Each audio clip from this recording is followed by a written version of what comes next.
Alerto 24. Sugatan ng isang bata sa Cavite City matapos siyang mabangga at makaladkad ng isang tricycle. Aksidente, nakunan pa ng CCTV.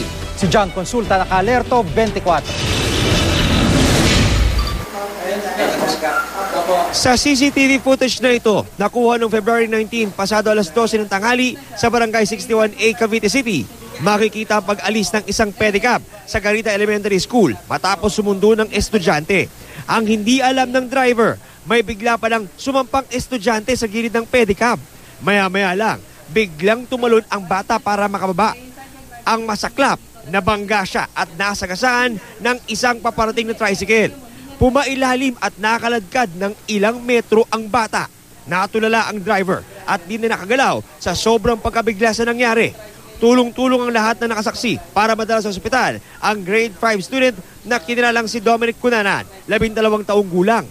Kitang-kita sa isa pang CCTV footage ang mabilis na patakbo ng tricycle driver. Ilang segundo bago ang aksidente sa lugar malapit sa eskwelahan. Hindi siya nagminor doon sa school zone. Yung bata biglang talon, hindi niya na napansin. Nag-brake siya, hindi na rin kumagat.